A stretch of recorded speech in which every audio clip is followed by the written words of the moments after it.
Voilà, bonjour. On va voir aujourd'hui comment le Linux démarre, principalement pour un système embarqué. On ne va pas parler du démarrage d'un serveur Linux, mais plutôt d'un système embarqué. Lorsque le noyau Linux a terminé de démarrer, donc on est dans la méthode mine qui se trouve dans le répertoire init où il y a les sources du noyau Linux.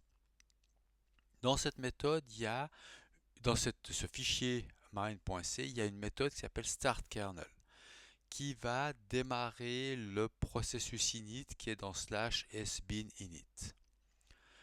Donc cette méthode startKernel va initialiser le système, etc. Et lorsque tout est initialisé, le scheduler, Linux, le processus, les différents processus, etc. sont initialisés, eh bien vous avez ce processus init qui va démarrer. C'est le parent de tous les processus tous les autres processus vont être créés à partir de ce processus init. Si un processus a ses parents naturels qui meurent, eh bien ce processus va être attaché à ce processus init. Quand le processus init va partir, il va lire un fichier qui s'appelle /etc inittab. Dans ce fichier, vous avez toutes les ordres, toutes les différentes commandes qui vont être exécutées. Par exemple, si je prends pour le système qui nous concerne, on a le inittab qui est décrit ici. Alors, on a différentes parties pour chaque ligne. Si on regarde, on a un identificateur qui est un numéro unique, etc., qui permet d'identifier chaque ligne, qui souvent sur les systèmes embarqués n'est pas utilisé. Vous pouvez avoir un run level qui permet de faire différents démarrages d'un système. Sur un système embarqué, généralement, le run level n'est pas utilisé non plus.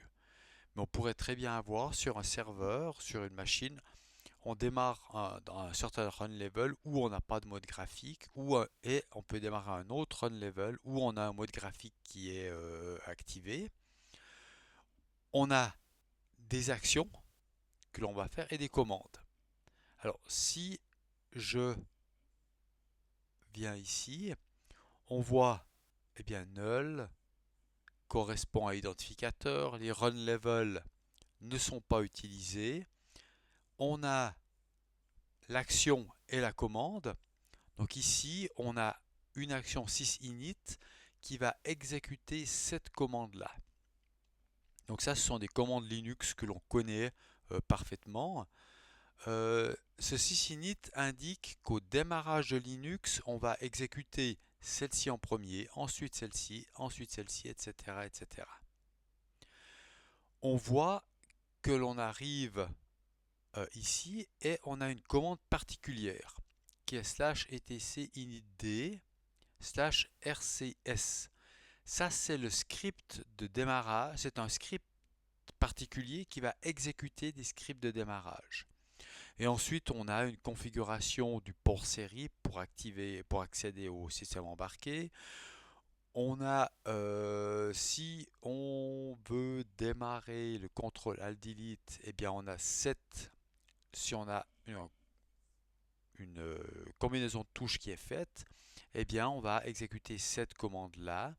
Et lorsque le système fait un shutdown, eh bien vous avez ces commandes-là qui sont exécutées. On remarque aussi qu'on a ce /etc initd rck. Le K pour kill, le S pour start ici. Alors si je viens dans ce répertoire-là, donc on est ici, on a différents scripts de démarrage qui sont ici. On retrouve nos deux scripts que l'on a vus avant, RCS, RCK. Le RCS, qu'est-ce qu'il va faire? Il va prendre tous les scripts qui sont ici et il va les exécuter par ordre alphabétique. Et il va exécuter les scripts qui commencent par un S. Donc S pour start, 0, 1, 10. Le chiffre qui est là, les permet de les mettre par ordre alphabétique. Donc on a ce script-là qui va être exécuté en premier, ensuite celui-ci, etc. On a les différents scripts qui sont exécutés dans l'ordre imposé par les chiffres qui sont ici. Si je regarde ce script ici, S50 SSHD, je peux l'afficher.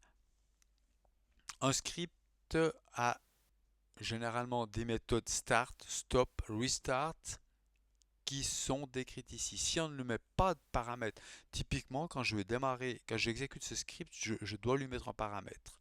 Start, qui sera cette méthode start exécutée là. Si je ne mets pas de paramètres, on arrive ici et puis il va me dire qu'il faut mettre un des 3 paramètres qui sont là. Si je fais le start, eh bien il va afficher ça, exécuter cette commande là, créer un fichier pour locker le SSHD et puis on met echo ici, OK pour dire qu'il a démarré. Voilà. Ensuite, si on regarde là, on a ces commandes mount. Donc ça, c'est des mounts particuliers pour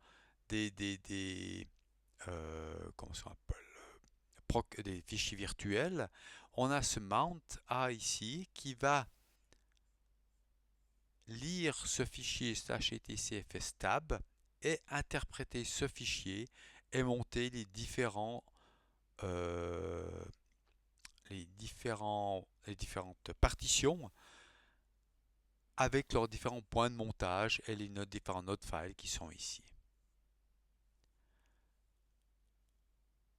Voilà, on a ces options que l'on peut mettre pour une partition donnée.